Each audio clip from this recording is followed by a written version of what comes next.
ప్రేమించిన మా ప్రియ పరలోకపు తండ్రి, ఈ రాత్రికాల సమయంలో మీ పిల్లలముగా ఆత్మతో సత్యముతో మిమ్మల్ని ఆరాధించుటకు మమ్మల్ని అందరినీ ఒకచోట చేర్చి మీ కృపలో భద్రపరిచి మీ కృపా బాహుళ్యం చెప్పుని కనికరించి తండ్రి మీ సన్నిధానవర్తులుగా నిలబెట్టిన విధానాన్ని బట్టి హృదయపూర్వకంగా కృతజ్ఞతాస్తుతులు చెల్లించుకొనిచున్నాం తండ్రి.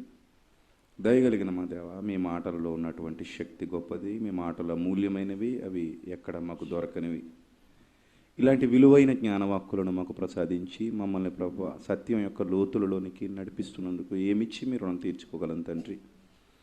దయగలిగిన మా దేవ, మీ పిల్లలు మీ మాటలు విని విడిచిపెట్టేవారుగా కాకుండా మీ మాటల ప్రకారంగా ప్రవర్తించగలిగే ధన్యత ప్రతి ఒక్కరికి అనుగ్రహించండి తండ్రి. మీ సత్యవాక్యమును సరిగా విభజించి ఉపదేశించుటకు గాను మీ సమయోచితమైన జ్ఞానమును, మరి ముఖ్యంగా మా యందు మీరు నివసింపజేసిన మీ ఉపకారాత్మ యొక్క సహాయమును మెండుగా ప్రసాదించమని ప్రాధేయపడుతున్నాను. చీకటి మీ పిల్లలను ఆవరించుకున్నట్లు, నిత్యము మీ పిల్లలు వెలుగులోనే ఉండునట్లు, మీ పిల్లల యందు నూతనమైన ఆసక్తిని ప్రతి క్షణము పుట్టిస్తూ ఉంచమని దయగలిగిన మా దేవ, మీ యొక్క శక్తి, మీ యొక్క కృపా బాహుళ్యము మీ పిల్లలకి ఎప్పుడు తోడుగా ఉంచమని త్వరలో మా కొరకు రాని ఉన్న ప్రభువును మా ప్రియ రక్షకుడైన యేసుక్రీస్తు వారి శ్రేష్టమైన అతి పవిత్రమైన నామం ద్వారా ఈ ప్రార్థన మనవులు అడిగి వేడుకొనుచున్నాను మా కన్న తండ్రి, ఆమెన్. ప్రియమైన దేవుని వల్లరా, దేవాది దేవుని మహాకృపను బట్టి ఈ మొదటి దినాన ఈ విధంగా వాక్యం వినడానికి దేవాది దేవుడు మనందరికీ అవకాశాన్ని కల్పించారు. అందును బట్టి తండ్రి అయిన దేవునికి, కుమారుడైన క్రీస్తు వారి పేరిట హృదయపూర్వకంగా కృతజ్ఞతాస్తుతులు చెల్లిస్తున్నాను. దేవుని నామానికి యుగముల వరకు మహిమ కలుగునుగాక, ఆమెన్. ప్రియులరా, సంవత్సరంలో ఈ మొదటి రోజు దేవుని వాక్యాన్ని వినడానికి మీ అందరూ కూడి వచ్చారు. అలాగే ఈరోజు ప్రపంచవ్యాప్తంగా ఎన్నో సంఘాలు ఈరోజు వాక్యం వినడానికి కూడుకుంటారు. వారు వాక్యాన్ని ఏ విధంగా వింటారో కూడా మీ అందరికీ తెలుసు. ఈరోజు క్రైస్తవ్యం వాక్యానికి దూరం అయిపోయిందన్న సంగతి కూడా మీ అందరికీ తెలుసు. క్రైస్తవ్యం వాక్యాన్ని కరువైపోయింది.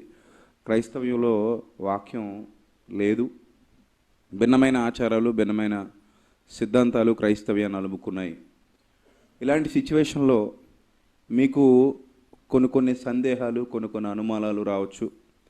ఆల్రెడీ నాకు కొంతమంది ఫోన్ చేసి, ఏమండి మన చర్చిలో ఈరోజు వాగ్దానాలు కనిస్తారా అని అడిగిన వాళ్ళు ఉన్నారు.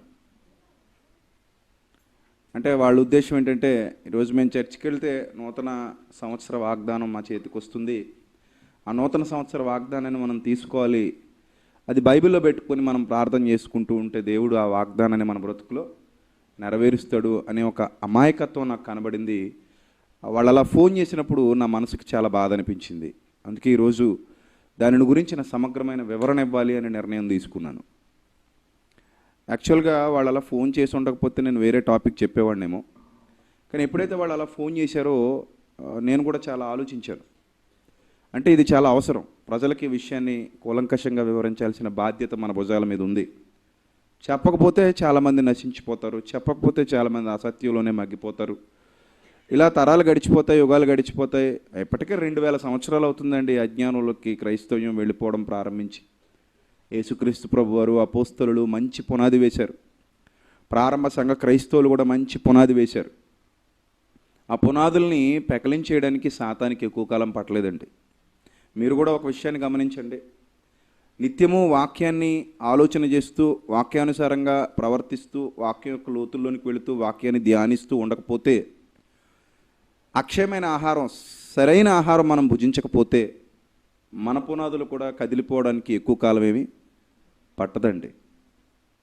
ఎవరినైనా సరే దయ్యం లాగడానికి ప్రయత్నం చేస్తాడు. అందుకే దేవుడు ముందుగానే చెప్పాడు, మీ విరోధి అయిన అపవాది, వాడి యొక్క అనుచరులు, వాడి యొక్క బలగం అని చాలా ఉంది.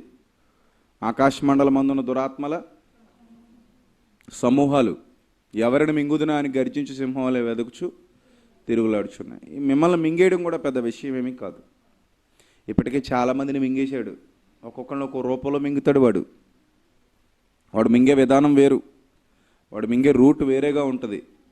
ఏదో ఒక ఆశ చూపించి నేను మింగేస్తాడు. వాడు ఏ ఆశ చూపిస్తాడో తెలియదు.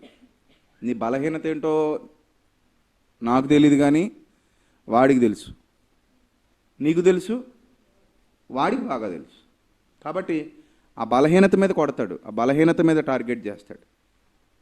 తెలివిగా నేను పట్టుకుంటాడు, లాక్కుని వెళ్ళిపోతాడు. ఈరోజు క్రైస్తవ్యంలో ఎందరో అలా వెళ్ళిపోయారు. వాళ్ళని చూస్తుంటే చాలా బాధ అనిపిస్తుంది. ఇప్పుడు సత్యం చెప్తే వాళ్ళు స్వీకరించగలరా లేదు అన్న అనుమానం కూడా వస్తుంది నాకు. అంటే ఇప్పుడు వాగ్దానాల గురించి నేను మాట్లాడితే వాళ్ళు అర్థం చేసుకోగలిగే స్థాయిలో ఉన్నారా లేదా అనే ఆలోచన కూడా వస్తుంది. ఎందుకంటే చాలా సంఘాలు ఉన్నాయండి ఈరోజు ప్రపంచవ్యాప్తంగా, ఎన్నో సంఘాలు ఉన్నాయి. వాళ్ళందరూ కూడా వాగ్దానం తీసుకుంటున్నారు. ఈరోజే తీసుకుని ఉంటారు. మేబీ కొంతమందికి రాత్రి ఇచ్చేస్తారు, డిసెంబర్ 31 నైట్ ఇచ్చేస్తారు. కొంతమందికి ఈరోజు ఇస్తారు, జనవరి 1కి ఇస్తారు. పోనీ ఆ వాగ్దానం ఏమైనా ఊరికే ఇస్తారంటే ఊరికే ఇవ్వరు, రేటు పెట్టి కొనుక్కోవాలి. దేవుని వాగ్దానాన్ని ఏం చేయాలి? డబ్బు పెట్టి కొనుక్కోవాలి. అవి ఆల్రెడీ బుక్ స్టాల్స్లో అమ్ముతారు. మీరు చూసారో లేదో, ఆ వాగ్దానాల పేపర్లో స్టిక్కర్స్ ఉంటాయండి, ప్రింటెడ్ రెఫరెన్సెస్. అవి ముందే ఎవరో కూర్చొని అమ్ముకోవాలనుకున్నాడు. నేను ఒక వ్యాపారం చేద్దాం అనుకుంటున్నాను. వ్యాపారం చేద్దాం అనుకున్నప్పుడు ఏం చేస్తాను? బైబిల్ చదువుతాను. బైబిల్లో మంచి మంచి వచనాలు ఏమైనా చూసి అవన్నీ ప్రింటింగ్కి ఇస్తాను. ప్రింటింగ్కి ఇచ్చి దాని మీద నీట్గా డిజైన్స్ వేసి చుట్టూ, లేకపోతే సిలువు గుర్తులేసి అందంగా రెఫరెన్స్ రాసి ఇది నీ వాగ్దానం అని చెప్పి ఒక స్ట్రిప్, చిన్న స్ట్రిప్ లాంటివి తయారు చేయిస్తాను. తయారు చేయించి సంఘానికి వెళ్ళి, ఏమంటే మా దగ్గర వాగ్దానాలు కట్టలున్నాయి, 1000 వాగ్దానాలు 100కి ఇస్తాం, లేకపోతే 200కి ఇస్తాం, 300కి ఇస్తాం అని బేరవాడుకొని చర్చ్ మెంబర్స్తో, పెద్దలతో, లేకపోతే చర్చ్ పాస్టర్స్తో నేను బేరవాడుకొని, నేనే అమ్మకంగాడిని అయితే, నేనే అమ్మకందారుని అయితే, నేనే బేరవాడుకొని వెళ్ళి, ఏమంటే మా దగ్గర 1000 వాగ్దానాలు 300కి ఇస్తామని ఒకటి వెళ్తే, 1000 వాగ్దానాలు 500కి ఇస్తామని, ఇంకా తక్కువకి ఇస్తానండి నేను 250కి ఇస్తాను, ఆడెంతకి ఇస్తానండి నేను అయితే 200కి ఇస్తాను. ఇలా మొత్తం మీద బిజినెస్ జరుగుతుంది. ఇది మీ అందరికీ తెలుసా తెలీదా? తెలుసు, అంతే కదా, బిజినెస్, రైట్. ఈ బిజినెస్ స్టార్ట్ చేశారంటే ఏంటి అర్థం ఏంటి? లాభసాటి వ్యాపారం అనే కదా, లాభసాటి వ్యాపారం అనే కదా బిజినెస్ స్టార్ట్ చేశారు. ఇందులో ఇంకా కొత్తగా ఏంటి తెలుసా? వాగ్దానాల్లో రేడియం స్టిక్కర్లు తయారు చేసే వాళ్ళు కూడా ఉన్నారు. రేడియం స్టిక్కర్లు అంటే ఆ వాగ్దానం మీరు కొనుక్కొని నైట్ టైం ఇంట్లో గోడలకు అంటించుకున్నారు అనుకోండి, గోడలకు అంటించుకుంటే కరెంట్ పోయినప్పుడు అవి మెరుస్తూ ఉంటాయి. వాళ్ళు ఇచ్చిన వాగ్దానాలు మెరుస్తూ ఉంటాయి అన్నమాట. అంటే స్టిక్కర్స్, రేడియం స్టిక్కర్స్ ఎగబడి కొంటారు. ఈరోజు క్రైస్తవ్యంలో జరుగుతున్న కార్యక్రమం ఇది. అంటే ఇదొక వర్గం. ఇంకా రెండో వర్గం ఏంటంటే మన అయ్యగారులు.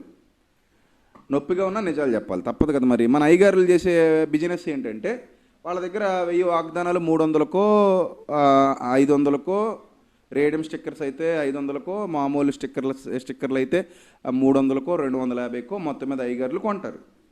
కొన్ని సంఘానికి వచ్చిన వాళ్ళకి వాగ్దానం 10 రూపాయలు అంటారు. వాగ్దానం ఎంత? 10 రూపాయలు.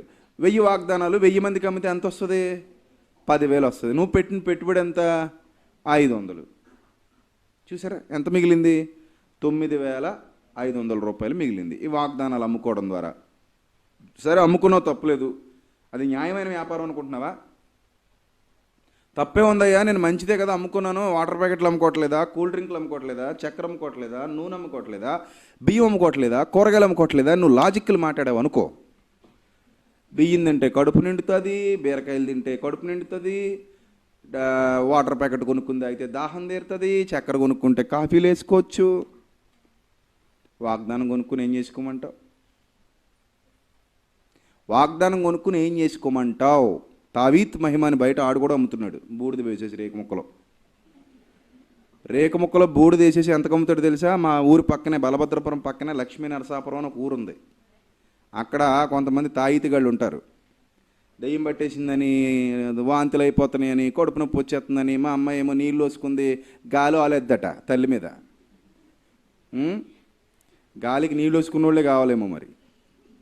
గాలి అస్తమానం ఆలేస్తుందండి, పీక పిసికెత్తుందండి మా పిల్లది అని వెళ్తారు. అమ్మ నా దగ్గర దీనికి సంబంధించి ఒక బూడిద ఉంది. మామూలు లక్ష్మీనరసాపురంలోనే తౌడు పెట్టరు ఉంది, ఆ తౌడు దగ్గర బూడిద ఎత్తుకొచ్చేస్తాడు మెత్తగా ఉండాలంటే. ఏమండి, ఆ బూడిద తెచ్చేసి ఆ రేకు ముక్కలు పోసేస్తాడు, చుట్టేస్తాడు, చేతికి గట్టేస్తాడు, ఎర్ర మొలతాడు పావలా. మామూలు మీ పిల్లోళ్ళకి మొలతాడు కడతారు కదా, నల్ల మొలతాడు, ఎర్ర మొలతాడు. ఈ తాయితికి కట్టేది ఎర్ర మొలతాడు కడతాడు.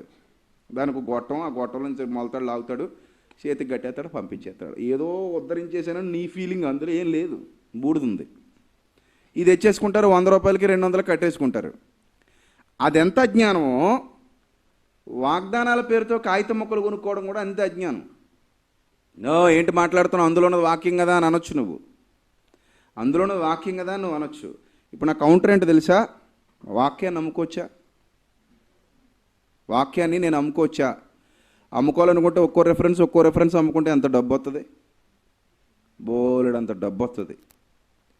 అయినా బైబిల్లో మాటల్ని అమ్మడానికి మనం ఎవరని చెప్పండి. బైబిల్ అంతా అమ్ముపోని తప్పులేదు దానికి.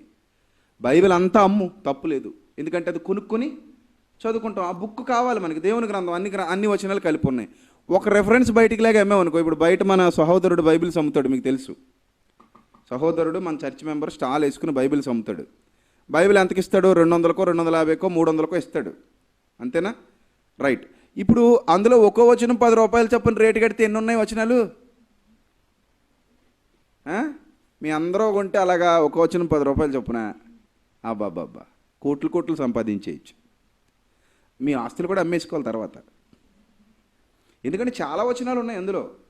అవన్నీ రేటు కట్టి అమ్ముకోవడం అనేది అది వాక్యానుసారం కాదు. అయినా ఇదంతా పక్కన పెడితే అసలు ఒక మాటని వేరు చేసి సంవత్సరం అదే వ్యక్తికి ఒక్కో మాటని తీసి ఇది నీది, అది నాది, అది ఇంకొకరిది ఇలా పంచేయడానికి నీకు రైట్ ఎక్కడిది? ఇలా పంచేయడానికి నీకు రైట్ ఎక్కడిది? రైట్ లేదు. ఇక ఇంకో క్వశ్చన్ ఏంటంటే, సంఘంలోనూ వాగ్దానాలు ఉంటాయి, ప్రతి సంఘంలోనూ ఉంటాయి. అంటే ఒకటే రెఫరెన్స్ ఎంతమందికి ఇచ్చేస్తారనమాట ఈ లెక్కన. ఈ సంఘంలో ఒకటికి రావచ్చు, అదే ఊర్లో వేరే పేటలో ఉన్న సంఘంలో ఇంకొకటికి రావచ్చు, పక్క ఊర్లో ఇంకొకటికి రావచ్చు, ఎదురు ఊర్లో ఇంకొకటికి రావచ్చు. అంటే ఒకే వచ్చిన వాగ్దానాలు అమ్ముకునేవాడు ఒకే వచ్చినాన్ని ఒక 100 కట్టల కింద ప్రింట్ చేస్తాడు, ఒక్కొక్క కట్టలోది లాగుతాడు. మీకు అర్థమైందా? ప్రింటింగ్ చేసే వాళ్ళు ఏం చేస్తారో, ఒకే రెఫరెన్స్ 1000 వేస్తారు, ఇలా అన్నీ పక్కన పెట్టుకుంటారు. ఒక్కొక్కటి తీసి అదొక సెట్, మళ్ళీ ఒక్కొక్కటి తీసి మళ్ళీ అదొక సెట్, ఇలా కొన్ని సెట్లు తయారు చేస్తారు. ఒక్కో సెట్ ఒక్కో చర్చికి అమ్ముతారు. అంటే ఇవే వాగ్దానాలు ఈ చర్చిలోకి వెళ్తాయి, వేరే చర్చిలోకి వెళ్తాయి, ఇంకో చర్చిలోకి వెళ్తే కొత్తగా మారేవంటూ ఏమీ ఉండవు. దీనికి మళ్ళీ ఒక లాటరీ పద్ధతి పెడతారు. ఇదంతా మనుష్యులు కల్పించిన పద్ధతి. ఇది పట్టుకెళ్ళి మనం బైబిల్లో పెట్టుకుని ప్రభువా నాకు అలాగే ఎవరి దగ్గరైనా వాగ్దానాలు ఉన్నాయండి పాతవి? ఏమైనా ఉంటే ఒకటి నాకు ఇవ్వండి, నేను ఏం అనలేండి మిమ్మల్ని. బైబిల్లో పెట్టుకుంటాం కదా, నా దగ్గర లేవు. ఎవరి దగ్గర ఉంటే ఇవ్వండి, నో ప్రాబ్లం. ఒకసారి ఇలా తల్లి, వెరీ గుడ్.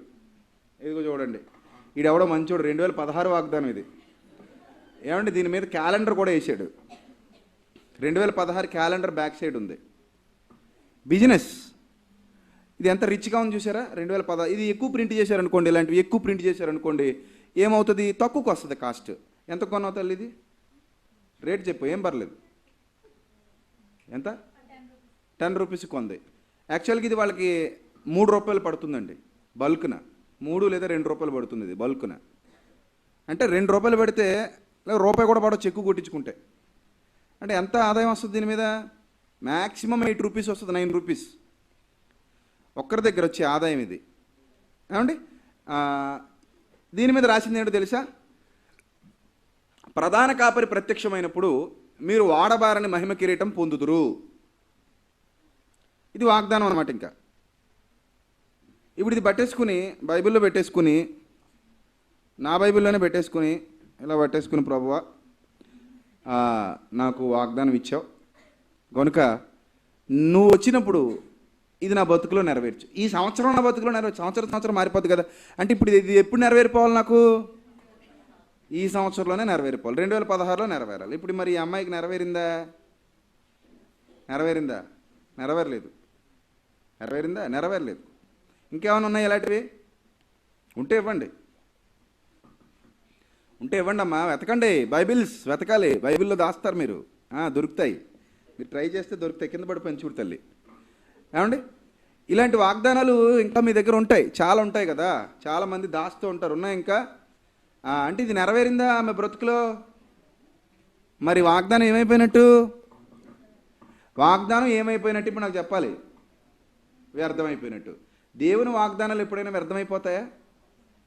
దేవుడు వాగ్దానం చేస్తే అది వ్యర్థమైపోతుందా? అలా పట్టుకురండి ఎవరొకళ్ళు. చాలా ఉన్నాయి కదా వాగ్దానాలు, అవి కూడా పట్టుకురండి. అవి బయట నుంచి ఇంకో 2 వచ్చాయి చూడండి. ఆహా, ఏమి వాగ్దానాలు ఈరోజు చాలా వస్తున్నాయి. రైట్. ఎన్ని వాగ్దానాలు వచ్చాయండి? ఇదే ఎవరిది?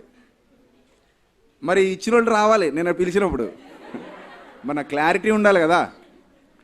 ఈడెవడో యెషయా 33:17 వేసేసుకున్నాడు, అలంకరించబడిన రాజును నీవు కన్నులారా చూచెదవు అని ఉంది. రాజులు ఉన్నారు ఎటు ఇప్పుడు? ఇందుకు ఈ రాజు ఏ రాజు? ఇందుకు ఇది ఎవరికి రాయబడింది? ఒకసారి యెషయా 33:17 చూద్దామా? ఒకసారి యెషయా 33:17 చూద్దాం. బాగుంది కదా అని వచ్చిన రాసేస్తారండి వీళ్ళు. యెషయా 33:17లో ఏముందో చూద్దామండి. ఎంత మోసం క్రైస్తవ్యంలో జరుగుతుందో మీరు చూడాలి. యెషయా 33:17 చూడండి ఏమనుందో అక్కడ. అలంకరింపబడిన రాజును నీవు కన్నులారా చూచెదవు, బహుదూరమునకు వ్యాపించుచున్న దేశం నీకు కనబడును, నీ హృదయము భయంకరమైన వాటిని బట్టి ధ్యానించును, జనసంఖ్య వ్రాయివాడు ఎక్కడ ఉన్నాడు. ఏమండి, ఇదంతా యెషయా గారు ఇశ్రాయేలీలను ఉద్దేశించి రాస్తున్నటువంటి మాటలు, ఇశ్రాయేలీలను ఉద్దేశించి రాస్తున్నటువంటి మాటలండి ఇవి. ఏమండి, ఇప్పుడు ఈ వచనం ఇది ఇచ్చిన వాళ్ళు ఎవరో మరి వీళ్ళ బ్రతుకులో నెరవేరుద్దా ఇది? అసలు ఇది వాళ్ళకి వాగ్దానమే కాదు. ఇది ఎవరి కోసం చెప్తున్నాడు దేవుడు? ఇశ్రాయేలీల కోసం చెప్తున్నాడు. కానీ ఇది ఎవరికి ఇచ్చేశారు? క్రైస్తవులకు ఇచ్చేశారు. ఒకవేళ ఇది నీ చేతికే ఇచ్చేస్తే కనుక రాజులు ఉన్నారు ఈ కాలంలో? లేరు. కొన్ని కొత్తగా రాజు యేసు తర్వాత ఇంకెవరైనా రాజులు ఉన్నారా? లేరు.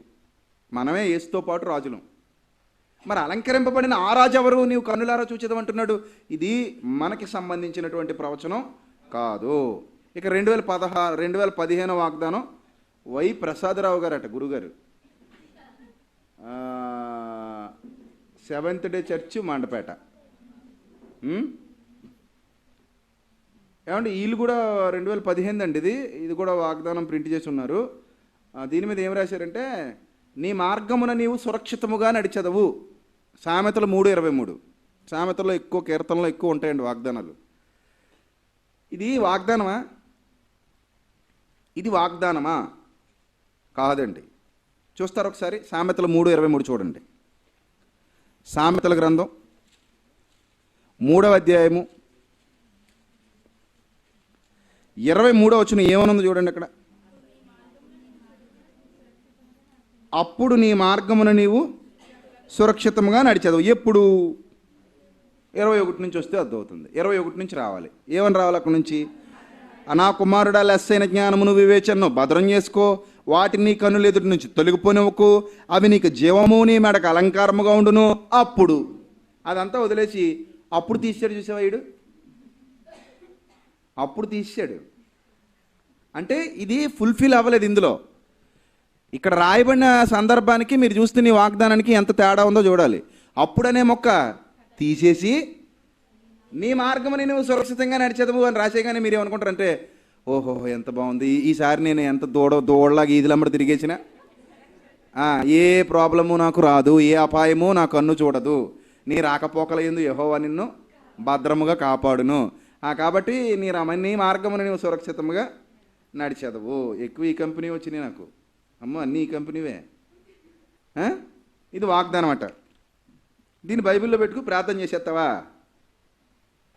అసలు ఏముందండి ఇందులో? అంత అబద్ధం అండి. ప్రేమ సమాధానములకు కర్తయగు దేవుడు మీకు తోడైండును. 2 కొరింథీ 13:11 తీయండి. అది కూడా కొరింథీలకు రాసిన 2వ పత్రిక 13వ అధ్యాయము 11వ వచనం. కొరింథీలకు రాసిన 2వ పత్రిక 13వ అధ్యాయము 11వ వచనం ఏమనుంది చూడండి ఇక్కడ. తుదకు సహోదరులారా సంతోషించుడి, సంపూర్ణులయుండుడి. సంపూర్ణులయ్యారు వీళ్ళు? సంపూర్ణులయ్యారా? అవలా. తర్వాత ఆదరణ కలిగి ఉండుడి, ఏక మనస్సు కలిగి ఉండుడి, సమాధానంగా ఉండుడి. ఇవేవి లేవు.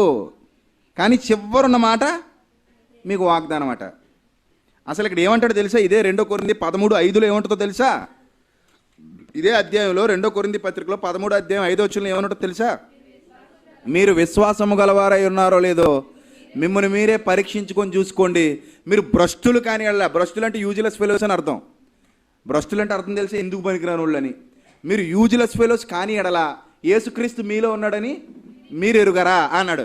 ఇవన్నీ వదిలేసి ఈ మొక్క రాసేసి ఇది నీకు వాగ్దానం అని అమ్మేశాడు. చూసారా? మోసం అండి ఇదంతా. క్రైస్తవ సమాజంలో ఈరోజు జరుగుతున్నటువంటి మోసం. ఇలాంటి మోసపూరితమైన మాటలు ఎన్నో ఉన్నాయండి. ఇది చూడండి ఇంకా దారుణం. ఈ 7th డే చర్చ్ మండపేట వాళ్ళకి చెప్పండి వెళ్ళి, వై ప్రసాదరావు గారికి మోసం చేస్తున్నారు పిల్లల్ని. గురువుగారు. సతీ సమేతమైన మోసం ఇది. మళ్ళీ వీళ్ళకి ఈ 5 రూపాయలు 10 రూపాయలకు అమ్ముకునే దాని మీద వీళ్ళ ఫోటో ఎందుకో, ఆ కొనుక్కునేవాడు ఫోటో ఇక. సరే చూడండి, ఇక్కడ ఏం రాశాడు తెలుసా? ఆదికాండం 32:12 రాశాడండి. ఇది ఒక వాగ్దానం అట, ప్రామిస్ అట్. ఇది ఆదికాండం 32:12. నేను నీకు తోడై నిశ్చయముగా మేలు చేయును. నేను నీకు తోడై నిశ్చయంగా ఏం చేస్తాను? మేలు చేస్తాను. ఆదికాండం ఎంత? 32:12 తీయండి ఒకసారి. ఆదికాండం 32:12 ఎవరికి వచ్చిందమ్మా? కాదమ్మా, ఇక్కడ మండపేటలో ఎవరికి వచ్చిందమ్మా? లోపల రండి అమ్మా. ఇది ఇచ్చిన వాళ్ళు లోపలికి వస్తే మంచిదండి, చూస్తారు అందరూ మిమ్మల్ని. ఆదికాండం 32 ఎంతట? 12. నేను నీకు తోడేండి నిశ్చయముగా మేలు చేయును అని ఉందా అక్కడ? ఈడు చేయును అని కలిపేశాడు. చేయును ఫుల్ స్టాప్ పెట్టాలి కదా, ఇక్కడ చేయుచు అని ఉంది.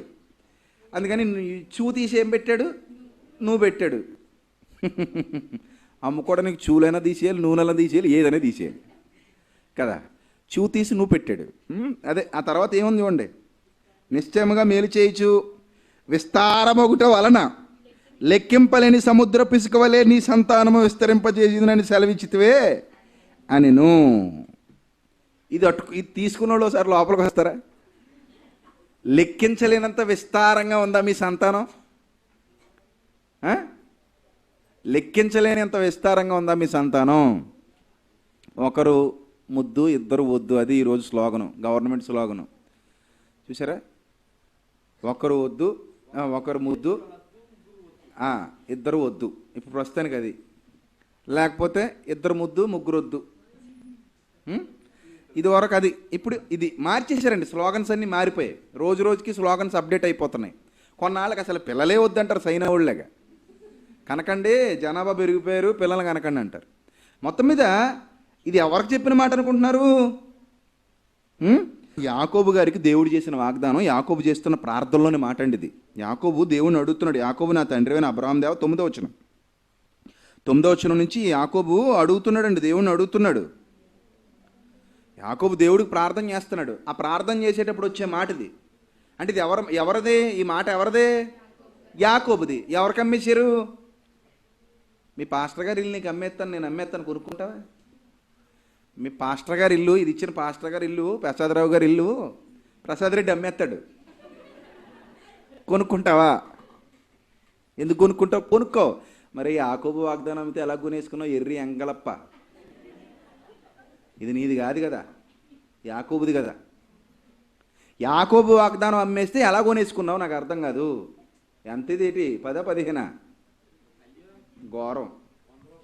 100 రూపాయల వాగ్దానాలు కూడా ఉన్నాయట, ఫ్రెష్ బాబు. ఇవన్నీ చదవాలంటే టైం పడుద్ది. ప్రకటన గ్రంథం 4, ఇక మీదట జరగవలసిన వాటి నీకు కనుపరుస్తాడట. ఎవరికి? ఇది ఎవరికి చెప్పండి మాట? ఎవరికి చెప్పండి మాట అండి? బుర్ర తక్కువ సన్నాసులు కాకపోతే అసలు ప్రకటన 4 తీయండి. ప్రకటన గ్రంథం 4వ అధ్యాయము 1వ వచనం తీయండి. అసలు ఎంత ఘోరం అండి. ఈ సంగతులు జరిగిన తర్వాత నేను చూడగా ఇదిగో పరలోకమందు ఒక తలుపు తెరవబడి ఉంటుంది. మరియు నేను మొదటి విన్న స్వరము బోరతోని వలె నాతో మాట్లాడగా వింటే, నా మాట్లాడిన వాడు ఇక్కడికి ఎక్కిరమ్ము, ఇక మీదట జరగవలసిన వాటిని నీకు కనపరిచదన. నేను ఈ వాగ్దానమా ఎవరికి చెప్పిన మాట ఇది? పద్మాసు దీపంలో పరవాసిగా ఉన్న యోహాని గారికి. నిన్ను కూడా తీసుకెళ్ళేదో దీపంలో పాడేయాలి ఇప్పుడు. ఈ వాగ్దానం ఎవరికి వచ్చింది? మందపల్లి జ్యోతట. మరి ఎవరు ఇల్లు? ఎవరమ్మా మందపల్లి జ్యోతి అంటే? ఏదో దీపం సెట్ చేసుకోమ్మా. మరి అది తీసుకెళ్ళి అందులో అక్కడ వదిలేస్తే నీకు కనపరుస్తాడు దేవుడు. డబ్బులు ఇచ్చి కొనుక్కున్నారు పాపం. ఎంత ఘోరం చూడండి. ఇవన్నీ మనకు సెట్ అయ్యేవి కావు. ఎవరిది ఇది? యోహాను గారికి చెప్పబడింది. ఇది కూడా వాగ్దానాలు ఏం కాదు ఇవి. యోహాను గారికి దర్శనం చూపిస్తానని దేవుడు చెప్తున్నాడండి. అది అంతా. మళ్ళీ ప్రసాదరావు వచ్చాడు. తట్టుడు మీకు తీయబడును. ఇది వాగ్దానమే.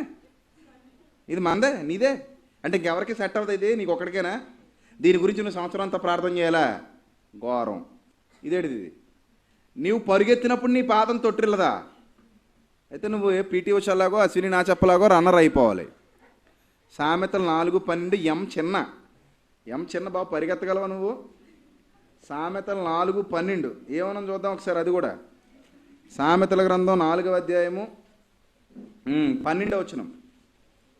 సామెతల గ్రంథం 4వ అధ్యాయం 12వ వచనం ఏం చెప్తున్నాడు? 11 నుంచి చూడాలి, ఇది అర్థం కావాలంటే. మళ్ళీ జ్ఞాన మార్గమును నీకు బోధించి ఉన్నాను, యథార్థ మార్గములో నిన్ను నడిపించి ఉన్నాను, నీవు నడిచినప్పుడు నీ అడుగు ఇరుకున పడదు. ఎక్కడ నడిచినప్పుడు? యథార్థ మార్గంలో. అర్థమవుతుందా? ఇది విడిగా అమ్మడానికి కుదరదు, విడిగా అమ్మడానికి కుదరదండి. దీన్ని కలిపే అమ్మాలి. చెప్పులు కొనుక్కోవడానికి వెళ్ళినప్పుడు ఎడం చెప్పు అమ్ముతావమ్మా, కుడి చెప్పు అమ్మనన్నాడు అనుకో, కొంటావా?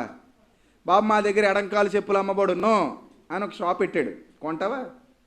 మా దగ్గర కుడికాలు చెప్పులు అమ్మబడును అని ఇంకో షాప్ పెట్టాడు. ఓ చెప్పు ఈ షాపులో కొనుక్కున్నావు, ఓ చెప్పు ఆ షాపులో కొనుక్కున్నావు అనుకో, ఎరముట్టోడు అనుకుంటారు. ఎందుకంటే వీడికి ఏదో 2 చెప్పులు ఎక్కడో పెంట మీద దొరికినాయి, అవి తెచ్చుకు వేసుకుంటున్నాడు అనుకుంటారు. అంతే తప్ప ఒకే షాపులో 2 చెప్పులు ఒకేలా ఉన్నాయి కొన్నాం అనుకో, ఆ బాగానే ఉంది, వీడు ఎవడో మంచోడు అనుకుంటారు. అర్థమవుతుందా? అసలు ఈ వచనం ఫుల్ఫిల్ అవ్వాలంటే పై వచనం ఉండాలా వద్దా? యథార్థ మార్గంలో నేను నడిపిస్తానన్నాడు.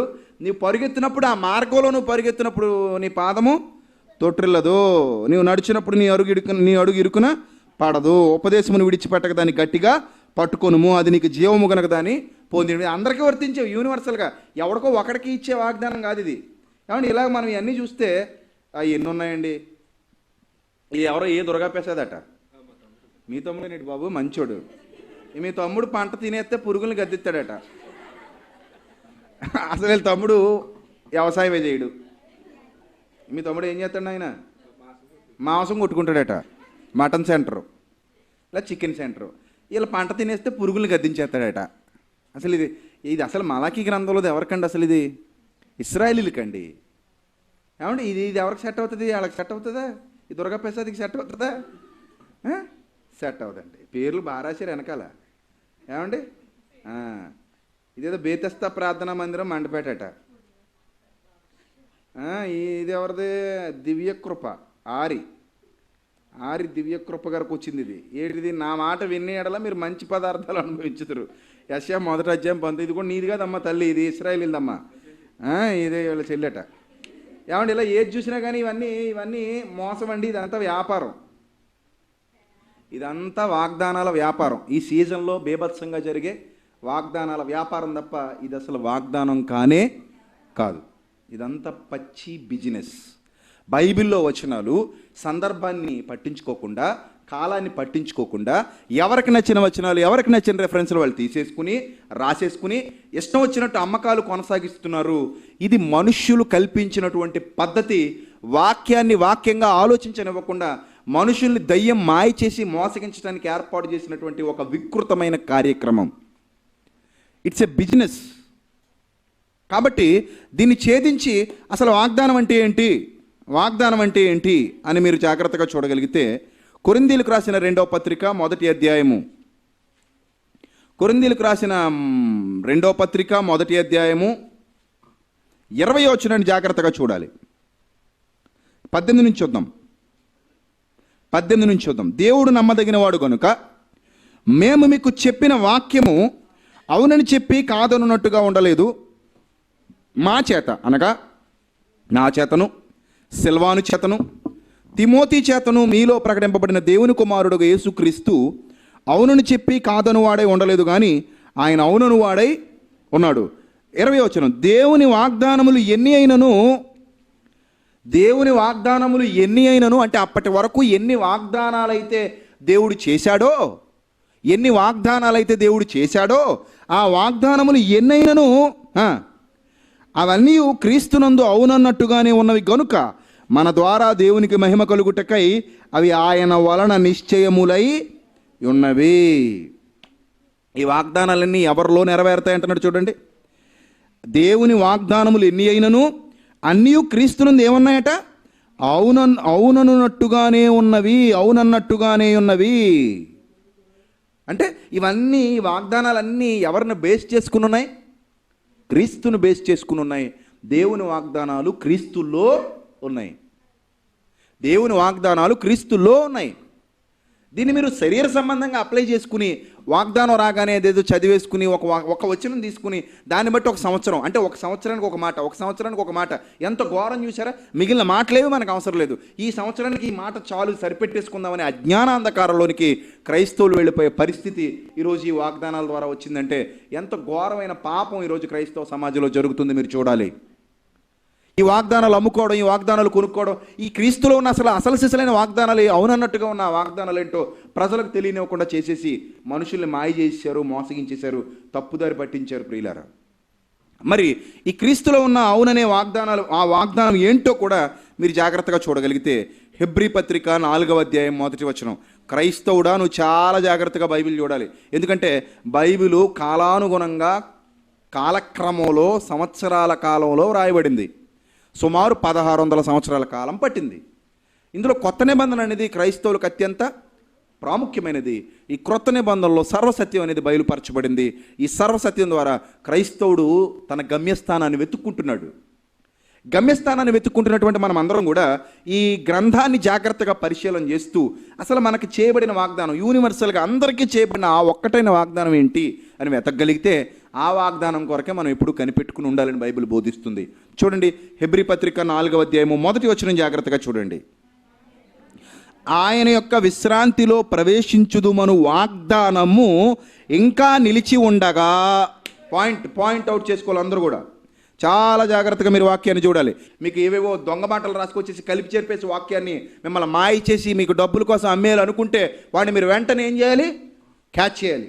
క్యాచ్ చేసి ఆ దుర్మార్గుడు దేవుని వాక్యాన్ని నమ్మడానికి నువ్వెవడవి, ఎవరో వచ్చిన వాళ్ళు మాకు రాసేయడానికి నువ్వెవడవి? అబ్రహాముకి చెప్పినవి నాకు చెప్పేస్తావా? యాకోబుకి చెప్పినవి నాకు చెప్పేస్తావా? లేకపోతే ఇస్సాకు చేసినవి నాకు చెప్పేస్తావా? నీ సముద్ర ఇసుక కంటే సముద్ర తీరమందల ఇసుక కంటే ఆకాశ నక్షత్రాల కంటే విస్తారంగా సంతానం అయితే నేను పెంచగలనా? మా ఆవిడ అసలు కనగలదా? ఆ ఇంగిత జ్ఞానం నీకు ఉండొద్దా? ఆ ఇంగిత జ్ఞానం నీకు ఉండొద్దు. అసలు మీకు ఒక విషయం చెప్పమంటారా? పూర్వకాలంలో స్త్రీలకి ఆపరేషన్లు లేవు. ఇంచుమించు ఎంతమంది పిల్లలు కనేవారు? 10-12 మంది పిల్లలు కనేవారు పూర్వకాలంలో స్త్రీలు. ఇప్పుడు స్త్రీలు 3 పిల్లల గంటలకు చచ్చిపోతారు. అయిపోయింది సరుకు. 3 పిల్లల కంటే ఎక్కువ కనలేరు. ఇప్పుడున్న పొజిషన్ అలాంటిది. కాలుష్యం పెరిగిపోయింది, స్త్రీలలో సత్తు తగ్గిపోయింది, బలం ఉడిగిపోతుంది. ఎక్కువ మంది పిల్లలు కనే పరిస్థితిలో ఈరోజున్న స్త్రీలు లేరు ప్రియులారా. కానీ పూర్వకాలంలో 10 మంది 15 మందికి కనేవారు.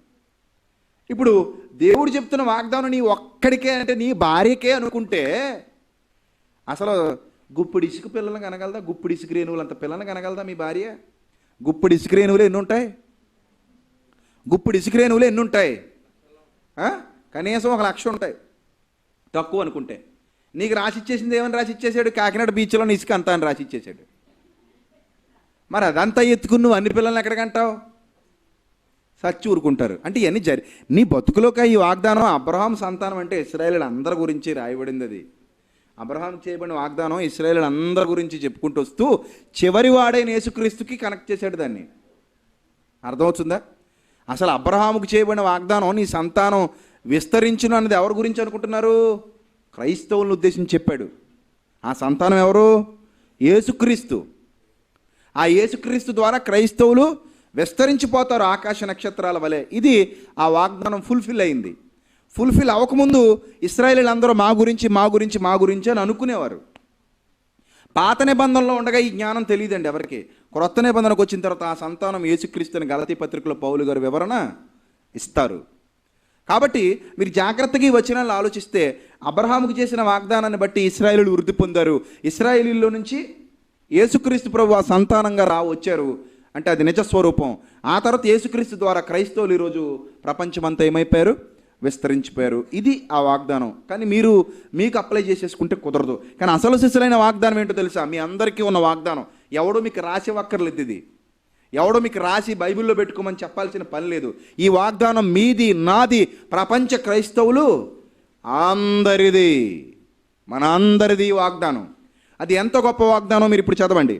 ఆయన యొక్క విశ్రాంతిలో, హెబ్రీ 4:1, ఆయన యొక్క విశ్రాంతిలో ప్రవేశించుదుమను వాగ్దానము ఇంకా నిలిచి ఉండగా. ఇంకా నిలిచి ఉందట వాగ్దానం. ఇంకా నిలిచి ఉంద వాగ్దానం. ఇంకా నిలిచి ఉందా వాగ్దానం ఏంటి?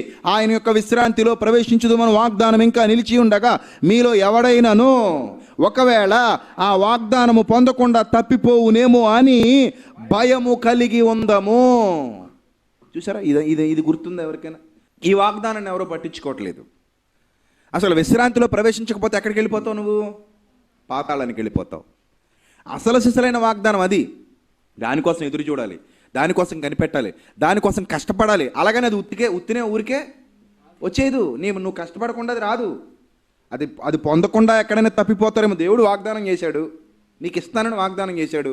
బట్ నువ్వు దాన్ని ఏం చేయాలి? సంపాదించుకోవాలి. ఖచ్చితంగా నీకు ఇస్తాడు. నువ్వు సాధిస్తే నీకు ఇస్తాడు. ఆయన చెప్పిన మాట నువ్వు వింటే నీకు ఇస్తాడు. ఆయన చెప్పినట్టుగా నువ్వు బ్రతికితే నీకు ఇస్తాడు. అది నీకు వాగ్దానం. ఏది నీ వాగ్దానం? ఏది క్రైస్తవుడు వాగ్దానం? ఏది క్రైస్తవుడికి నిజమైన వాగ్దానం? ఏది? విశ్రాంతి.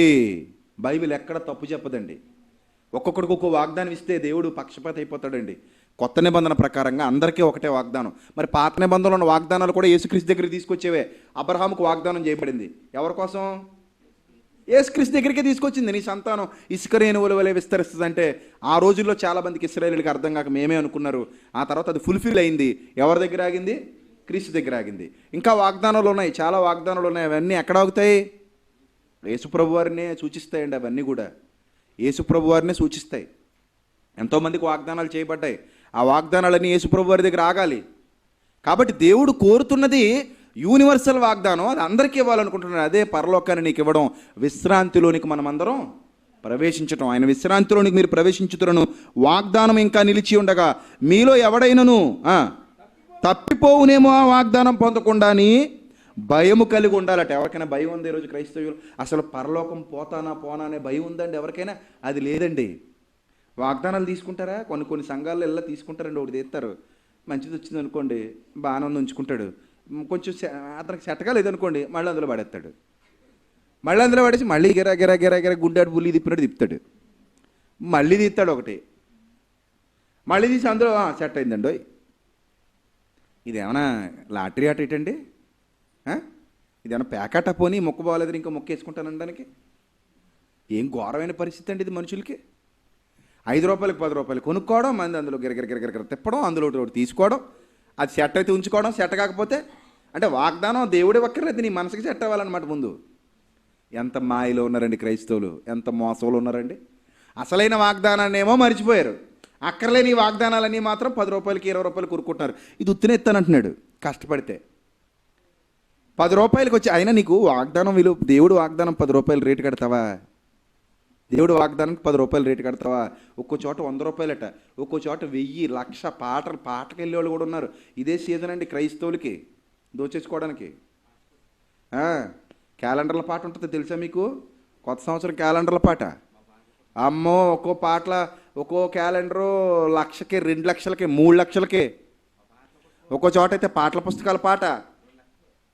ఏమండి ఇలా పాటలు పాడుకుని ఏంటండి పాటలన్నీ? నాకు అర్థం కాదు.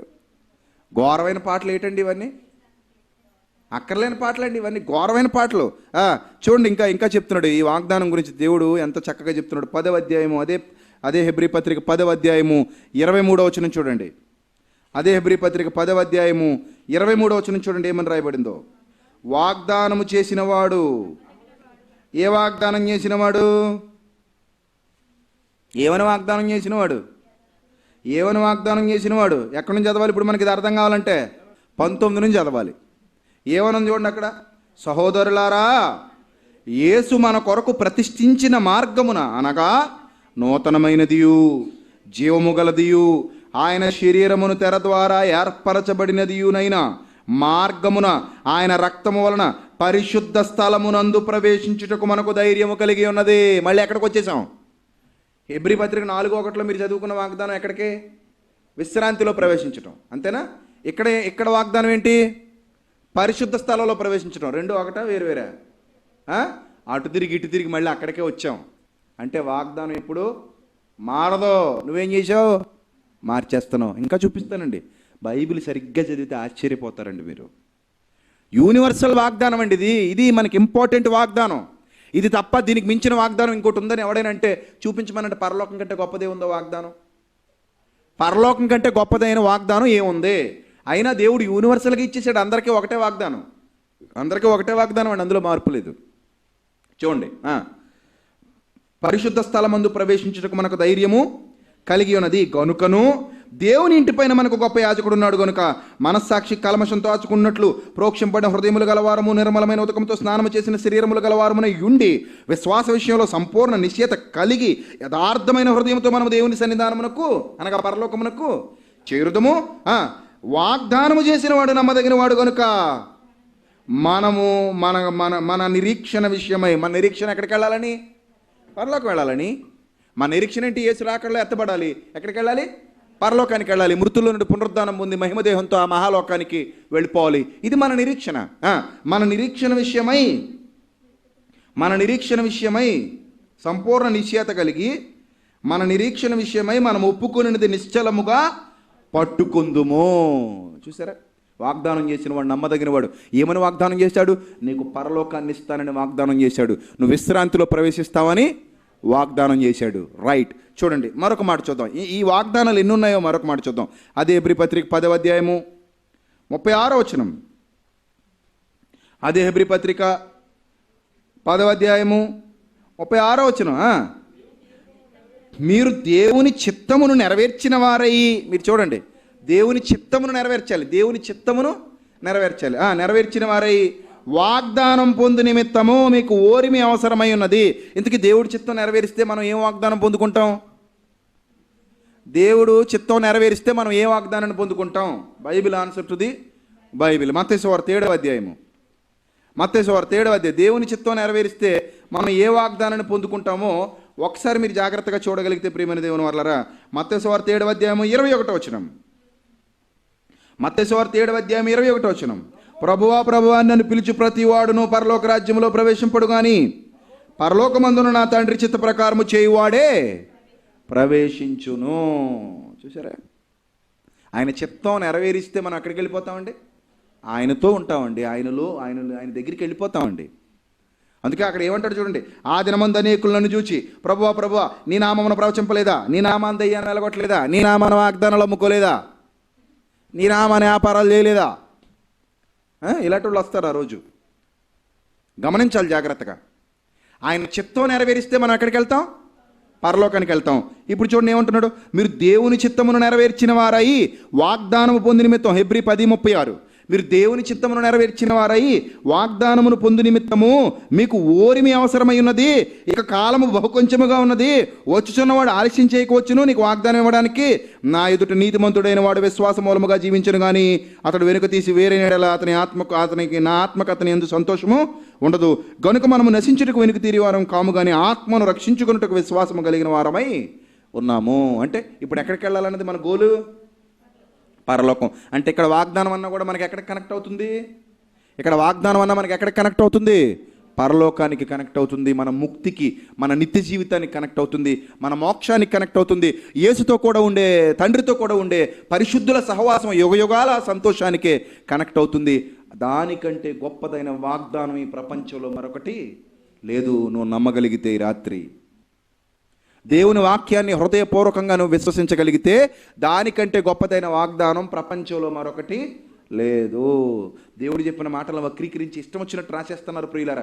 ఇవన్నీ అబద్ధాలే, వాక్యమే కదండి అని మనం అనుకుంటాం. కానీ ఆ వాక్యాన్ని వక్రీకరించి ఉన్నది కొంత తీసేసి లేనిది కొంత కలిపేసి నీకు అమ్మేసి అసలు సిసలైన వాగ్దానం మీద నిన్ను మనసు పెట్టకుండా చేసేస్తున్నారు. ఎవరి వాగ్దానం వేరన్నట్టుగా మొక్కలు చేశారు. విశ్వాసం ఒకటా? ఎవరి విశ్వాసం వారిదా? చెప్పండి. అందరి విశ్వాసం ఒకటేనా? మరి అందరి వాగ్దానం ఒకటే కదా అవ్వాలి. అప్పుడు అందరి విశ్వాసం ఒకటేనా కాదా? ఎవరి విశ్వాసం వాళ్ళదంటావా? విశ్వాసం ఒక్కటి అని బైబిల్ చెప్పిందా? ఎవరి విశ్వాసం వాడిదందా? ఒకటే కదా. మరి అందరి విశ్వాసం ఒకటైనప్పుడు అందరి వాగ్దానం ఒకటే కావాలి కదా. నీ వాగ్దానం నీది, నా వాగ్దానం నాదే. ఈయన కాలనీ కొంపలు అనుకున్నవేటి, నీ కొంప నీది, నా కొంప నాదండానికి. పరలోకం అందరికీ ఒకటే, అందరికీ ఒకటే. నీది నీది, నాది నాది కాదు. నీ విశ్వాసం నీది, నా విశ్వాసం నాది కాదు. నీ వాగ్దానం నీది, నా వాగ్దానం నాది కాదు. అందరికీ ఒకటే వాగ్దానం, అందరికీ ఒకటే వాగ్దానం. చూడండి, ఇప్పుడు ఆ వాగ్దానం కోసం మనం కష్టపడాలి. ఇంకా చూద్దాం. యాకోబు పత్రిక 1వ అధ్యాయం. యాకోబు పత్రిక 1వ అధ్యాయం 12వ వచనం, యాకోబు పత్రిక 1వ అధ్యాయం 12వ వచనం, శోధన సహించువాడు ధన్యుడు, అతడు శోధనకు నిలిచిన వాడై. యూనివర్సల్గానా ఒక్కొక్కడికి సంబంధించింది అది? అందరికైనా ఇది ఈ మాట, లేకపోతే కొందరికేనంటారా? అందరికీ. శోధన సహించువాడు ధన్యుడు, అతడు శోధనకు నిలిచిన వాడై ప్రభువు తనను ప్రేమించు వారికి వాగ్దానము చేసిన జీవ కిరీటము పొందును. మళ్ళీ ఎక్కడికి వెళ్ళింది ఇది? చూసారా? ఎటు చూసినా బైబిల్ ఒకే విధమైన సాక్ష్యాన్ని ఇస్తుంది. నువ్వు సరిగా బైబిల్ చదవాలి. ఎక్కడ వెతకండి, ఎక్కడ చూడండి, ఒకే విధమైన సాక్ష్యాన్ని ఇస్తుంది బైబిల్ తప్ప 100 మాటల బైబిలు చెప్పదు. ఒక్కరికి ఒకలాగా మరొకలాగా బైబిల్ చెప్తే దేవుడు పక్షపాతి అయిపోతాడు. దేవుడు పక్షపాతి కాడండి. ఈ వాగ్దానం అందరికి ఇచ్చాడు. అందుకే పరదేశులు పెట్టేసాడు నీతిమంతులు కూడా. ఇంకా వాళ్ళకి పరలోకం ఇవ్వలేదు. దావీదు పరలోకమునికి ఎక్కిపోలేదని చదువుకుంటాం మనం అపోస్తల కార్యాల్లో. దావీదు ఇంకా పరలోకానికి ఎక్కిపోలేదు, పరదేశులు వెయిట్ చేస్తున్నాడు. అంటే మనము లేకుండా వారు సంపూర్ణులు కాకుండా నిమిత్తము వారిని మనల్ని ఒకేసారి ఆ వాగ్దానంలోనికి తీసుకెళ్ళి ఆ వాగ్దానాన్ని మనందరికీ ఇవ్వాలని దేవుడు వాళ్ళని కూడా ఆపేశాడండి. అందరినీ ఒకేసారి తీసుకెళ్తాడు ఆ మహాలోకానికి. అదే యేసుక్రీస్తు ప్రభు వారి 2వ రాకడ. అప్పుడే మృతుల పునరుద్ధానం జరుగుతుంది.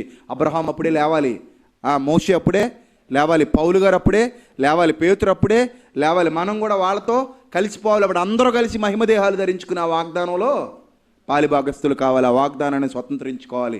అందుకే ఏమంటున్నాడు చూడండి, శోధన సహించువాడు ధన్యుడు. ఇది మనందరికీ వర్తించే మాట. నాకు ఒక్కడికే కాదు, నీకు ఒక్కదానికే కాదు. ఇది నేను ఒక్కనే పేపర్ మీద రాసేసుకుని బైబిల్లో పెట్టేసుకుని ప్రార్థన చేసేసుకుంటానంటే కుదరదు.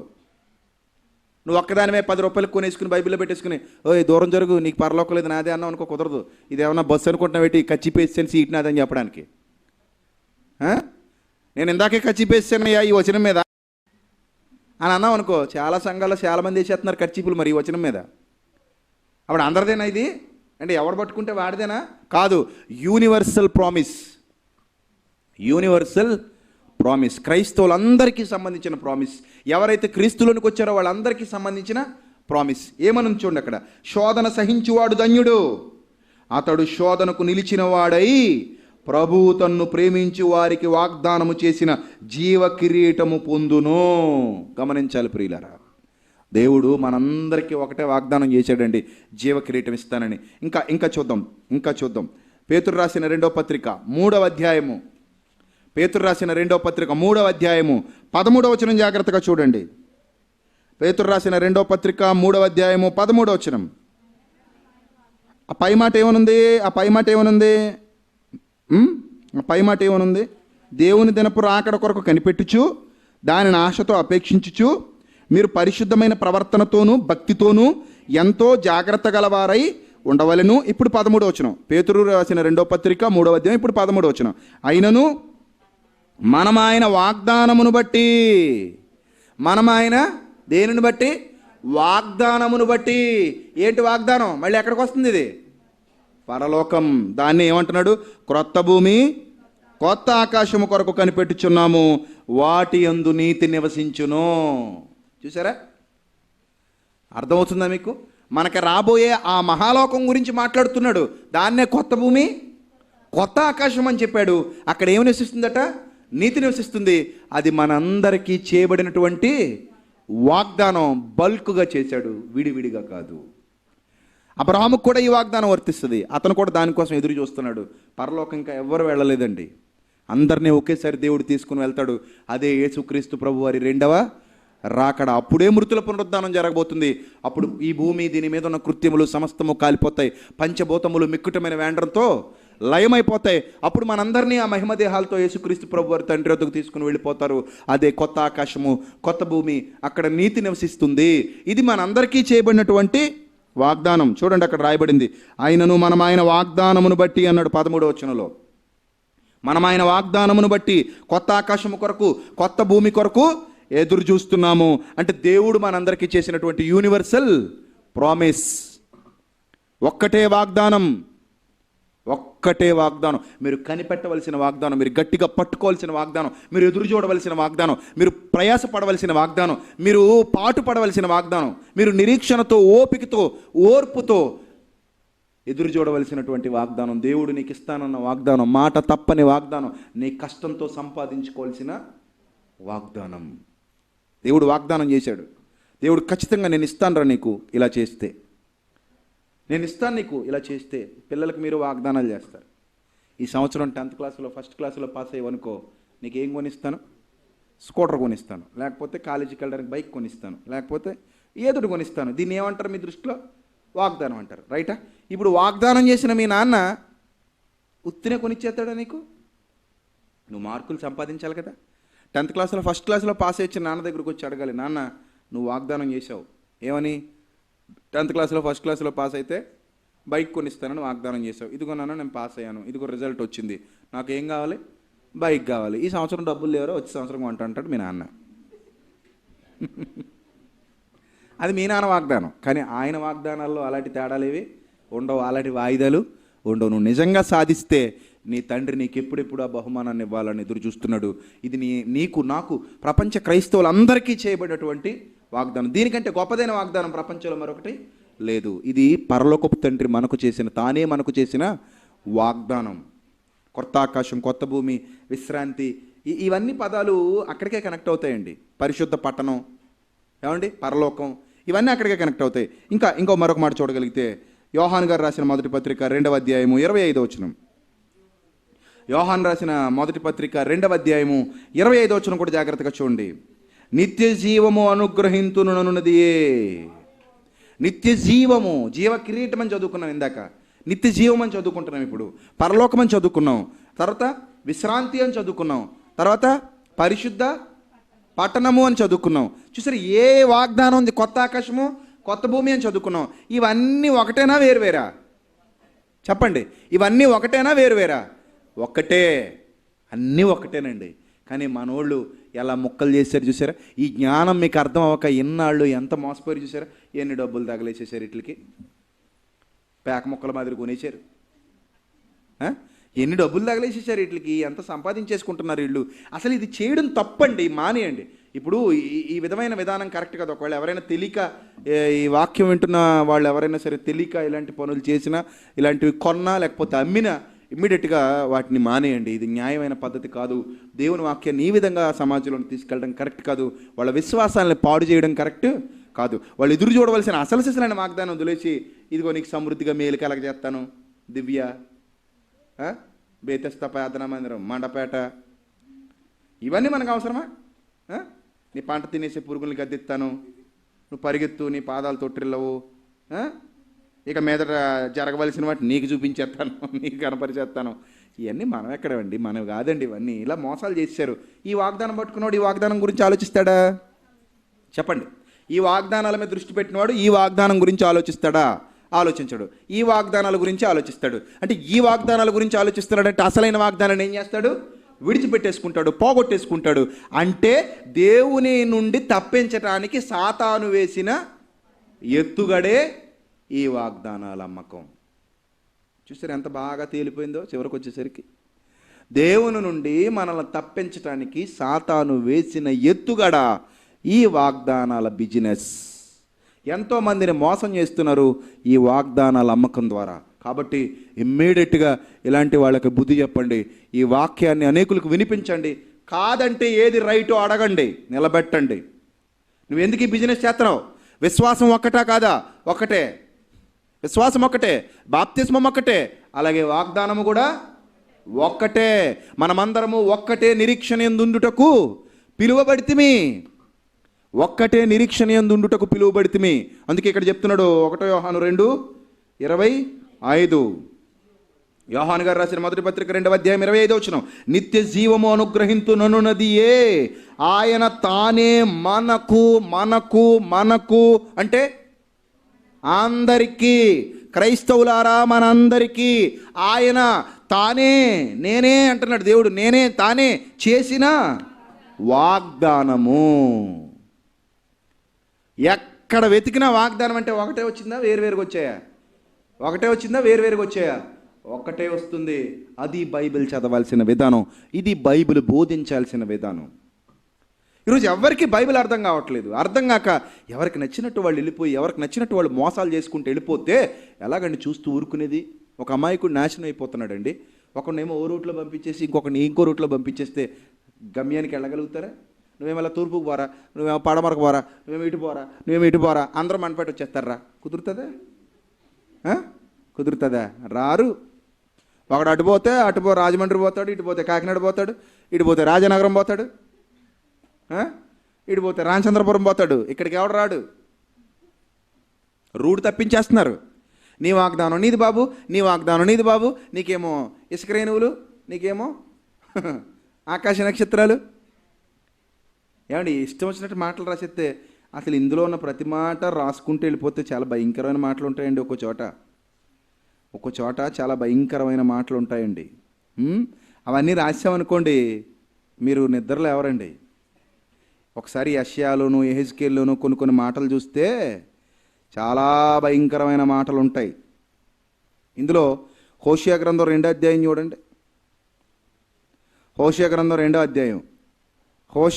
2వ అధ్యాయం 2వ వచనం. నేను దాని బట్టలను పెరికివేసి పుట్టిన నాటి వలె దానిని దిగంబర్రాలుగా చేసి పాడు పెట్టి ఎండిపోయిన భూమి వలె ఉంచి దప్పితేత లయపరచుకున్నట్లు మీ తల్లి పోకిరి చూపు చూడకయు దాని స్తనములకు పురుషులను చేర్చుకొనకయు ఉండునట్లు మీరు ఆమెతో వాదించుడి. ఇవి రాసేయడానికి కుదురుతాయా? ఇశ్రాయేలీయులకు గడ్డి పెడుతున్నప్పుడు మాటలు ఇవి. తర్వాత అది నాకు భార్య కాదు, నేను దానికి పెనిమిటిని కాదు. ఇది మీ ఆయనకి ఇచ్చావనుకో వాగ్దానం. బాగుందా ఈ ముక్కరాసి మీ ఆయనకి అమ్మేమంటావు 10 రూపాయలకి? అది నాకు భార్య కాదు, నేను దానికి పెనిమిటిని కాదు అంటే అయిపోయింది నీ కాపురం. ఇంకా అక్కడితో అయిపోయింది నీ కాపురం, కూలిపోయింది. అంతేనా మరి? అంటే ఇలాంటి వాగ్దానాలు ఎవరు పడితే వాళ్ళకి రాసేసి ఇచ్చేయడానికి లేదు, తప్పది. ఈ వాగ్దానాలు కాదు ఇవి. ఈ వాగ్దానాలు ఇవి రాయబడిన మాట ఇక్కడ వాగ్దానం ఇది కాదు. మరి మాట ఏంటిది? ఈ మాట ఏంటిది? ఇశ్రాయేలీలు తప్పు చేసినప్పుడు వాళ్ళకి బుద్ధి చెబుతున్న కఠినమైన గద్దింపులు. దేవుడు వాళ్ళని చాలా కఠినంగా గద్దించాడు. ఎంత కోపాన్ని పుట్టించారండి దేవుడికి వాళ్ళు, అందుకే కఠినంగా గద్దించాడు. ప్రియులారా మీరు జాగ్రత్తగా ఆలోచించండి. ఇంకా కింద చూడండి ఏమని రాస్తున్నాడో. వారి యందు నేను జాలిపడను. 4వ వచనం చివరి మాట. వారిని కన్నది అవమానకరమైన వ్యాపారము చేయనిది కనుక వారి యందు నేను జాలిపడను. ఇది రాసేసాడు అనుకోండి, తీసుకుంటారా? మీ యందు దేవుడు జాలిపడడు, తీసుకుంటారా? తీసుకోరు. ఎందుకంటే ఇది మంది కాదండి. చదవాలండి బైబిలు. నీవు వెళ్ళి నీ కొరకు చిత్తిసారకముతో వాడ సిద్ధము చేసుకొనుమో. వెళ్తావేటే? వెళ్ళి సిద్ధం చేసుకుంటావా? నీదా అది కాదు. ఎవరిది? నోవహుది. కాబట్టి వాగ్దానం అనగానే అది యూనివర్సల్, అందరికీ సంబంధించినది. క్రైస్తవులందరికీ చేయబడిన ఒక్కటే వాగ్దానం, నిత్య జీవము అనుగ్రహింతుననున్నదియే ఆయన తానే మనకు చేసిన వాగ్దానము. దాని కొరకు మనం ఎదురు చూస్తున్నాం, దాని కొరకు మనం కనిపెట్టుకుని ఉన్నాం, దాని కొరకు మనం ఆరాటపడుతున్నాం, దాని కొరకు మనం ఓపికతో ఎదురు చూస్తున్నాం. కాబట్టి ప్రియులారా ఆ వాగ్దానం కోసం మీరు ఎదురు చూడండి, ఆ వాగ్దానం కోసం మీరు కనిపెట్టుకుని ఉండండి, ఆ వాగ్దానం మీద మీరు దృష్టి పెట్టండి. రాబోయే విశ్రాంతి, నిత్య జీవం, జీవకిరీటం, పరిశుద్ధ పట్టణం, కొత్త ఆకాశం, కొత్త భూమి, ఇవన్నీ దేనికి సంబంధించినవి? పరలోకానికి సంబంధించినవి. అదే మనకి దేవుడు చేసినటువంటి వాగ్దానం. అక్కడికే మనందరం వెళ్ళవలసి వారమై ఉన్నాం. దాన్ని మాత్రం ఎప్పుడూ పోగొట్టుకోకండి. ఇవన్నీ ఇంక మనకు అవసరం లేదు. ఇవి మీరు కొనుక్కోవాల్సిన అవసరం లేదు. ఇంత క్లియర్గా మీకు ఇచ్చేసిన తర్వాత ఇంక మీరు ఎందుకు 10 రూపాయలు కొనుక్కోవాలి? ఇంత క్లియర్గా మీరు వాక్యం నేర్చుకున్న తర్వాత, వాక్యం మీ హృదయంలో ఉన్నప్పుడు, వాక్యం మీ ఆలోచనల్లో ఉన్నప్పుడు, వాక్యం మిమ్మల్ని వెంటాడుతున్నప్పుడు మీరెందుకు ఇంకా మరలా 10 రూపాయలు పెట్టి అది కొనుక్కోవాలి? అవసరమే లేదు. కాబట్టి ప్రియులారా దేవుని మాటను నమ్మండి, దేవుని మాటను గౌరవించండి. ఎవరికైనా ఒకవేళ నొప్పి పుట్టినా అది దైవ చిత్తానుసారమైన దుఃఖము కాబట్టి మీ జీవితాన్ని సరిచేసుకోండి, మీ ఆలోచనలు మార్చుకోండి. ఈ నూతన సంవత్సరంలో నూతనమైన దేవుని వాగ్దానమును గురించి ఆలోచించి మంచి నిర్ణయాలు తీసుకుని ఆయన వాగ్దానం మీద దృష్టి పెట్టి ఇంకా వేరే మాటలు ఏవి వాగ్దానాలను నమ్మి మోసపోకుండా అసలు సిసలైన ఒక్కటే వాగ్దానం గురించి మీరు అందరూ ఆలోచించాలని మనస్ఫూర్తిగా మిమ్మల్ని అందరినీ కోరుకుంటూ నా మాటలు ముగిస్తున్నాను. తలలు వంచండి, ప్రార్థన చేసుకుందాం. క్రీస్తు యేసునందు మమ్మల్ని అతి మిక్కిలిగా ప్రేమించిన మా ప్రియ పరలోకపు తండ్రి, మీ పిల్లలముగా మీ మాటలు ఆలోచించడానికి మీరు మమ్మల్ని ప్రేమించారు, మాకు ఎన్నో విషయాలు నేర్పించారు. అందును బట్టి హృదయపూర్వకంగా కృతజ్ఞతాస్తుతులు చెల్లిస్తున్నాను తండ్రి. దయగలిగిన మా దేవ మమ్మల్ని బలపరచండి, మీ కృపలో భద్రపరచండి, మీ కృపా బాహుళ్యం చెప్పని కనికరించండి తండ్రి. దయగలిగిన మా దేవ ఎన్నో భయంకరమైనటువంటి కార్యాలు ఈరోజు క్రైస్తవ సమాజంలో జరుగుతున్నాయి తండ్రి. వాటిని బట్టి మీరు ఎంతగా చింతిస్తున్నారో, మీరు ఎంతగా కలత పడుతున్నారో మేము గ్రహించి ఉన్నాం. తండ్రి, మీ పిల్లలు ఈ వాక్యాన్ని విని విడిచిపెట్టేవారుగా కాకుండా విన్న మాటల ప్రకారంగా ప్రవర్తించగలిగే ధన్యత ప్రతి ఒక్కరికి అనుగ్రహించండి. మీ సన్నిధాన వార్తలుగా నిలబెట్టండి. మోసం చేస్తున్న వారితో మీరు మాట్లాడండి తండ్రి. ఈ వాక్యం ద్వారా వారి హృదయాల్లో మీరు మంటను పుట్టించి తండ్రి, వారు సరి చేసుకుని ఇక మీదట ఎన్నడూ ఇలాంటి ఘోరమైన దుష్కార్యాలు చేయకుండా మీ సత్యాన్ని అనుసరించి జీవించగలిగే ధన్యతను ప్రతి ఒక్కరికి ప్రసాదించమని త్వరలో మా కొరకు రాని ఉన్న ప్రభువును మా ప్రియ రక్షకుడైన యేసుక్రీస్తు వారి ఉన్నతమైన శ్రేష్టమైన నామం ద్వారా ఈ ప్రార్థన మనవులు అడిగి వేడుకొంచున్నాం మా కన్న తండ్రి. ఆమెన్.